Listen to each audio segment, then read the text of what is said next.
So what I think we'd all love to know is, how did you unleash, to put it a little, say, the white tiger in yourself, all these changes, all these, what you've done so successfully, these attempts, you never knew they'd be successful. How did you do that, and what advice for all of us? They're still not successful, half of them. But um, I mean, yeah, I mean, I was, listening to Deepak's talk before as well about, in the trailer, but the trailer was such a beautiful thing. We were thinking of what is a trailer. What is a trailer?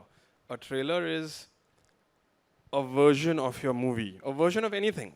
I'm giving the movie as a metaphor. A trailer is a version of anything. You're taking a condensed, distilled version of something that you've made, and it's always a question, how much do you put? Do you tell the story? Like in our trailer, we've actually said, he actually says that, I was made to sign something, blah, blah, blah, blah, blah. Is that too much? Is that too very, very complex debate, and that happens when you're doing anything in life, how much you put out and not put out. But the key line which I remembered was create your fate. So we were looking at that nice punchy thing, and create your fate was a beautiful one.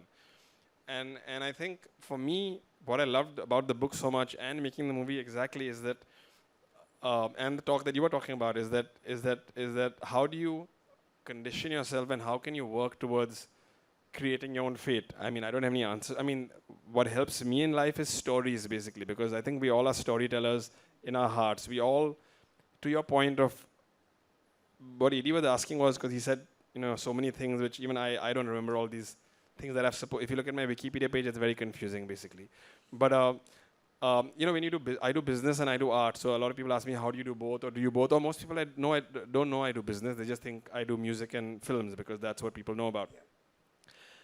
So when I was younger, when I was trying to do both, it was a very hard process because the way we all are, we don't think, at least when I was younger, being creative was not going to pay any bills.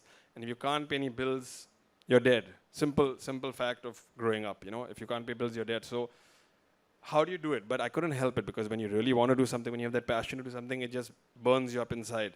How can an artist be a businessman? Something that most of my life I struggled with because I told myself the story at that point that an artist can't be a businessman.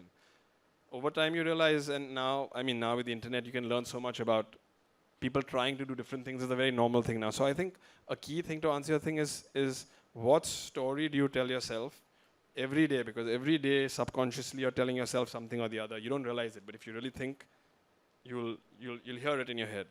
If you can change that story, that's how you unleash the white tiger. That's how Balram unleashed the white tiger. He changed the story in his head that he was meant to be, working for someone and live that kind of life. He said, I'm greater than this. I'm going to create my fate. But the first step was changing the story in your head. So I think that would be my 2 cents. Thanks, Mukul. That's very inspiring. Thanks. Could I throw the floor open for questions? We have a couple of minutes. Oh, wow. Someone's actually asking. Nice. Yeah. In fact, I read the book and I've seen the movie, both. God bless you. Yeah. That's the question coming to you. I personally find book more darker than the movie.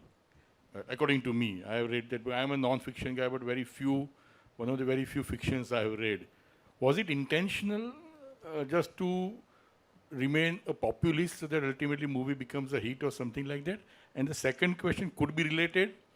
You just mentioned that Ramin, I think, the director, the book was dedicated to him and he had gone through all the drafts. There could be lots of deletions, additions and all sort of. Was that a problem while making a movie? Sure. I may forget the second question by the time I finish the first one, but you can ask me again. I'll remind you. The first thing that came into my head when you talked about the darkness bit is a book will always be more immersive.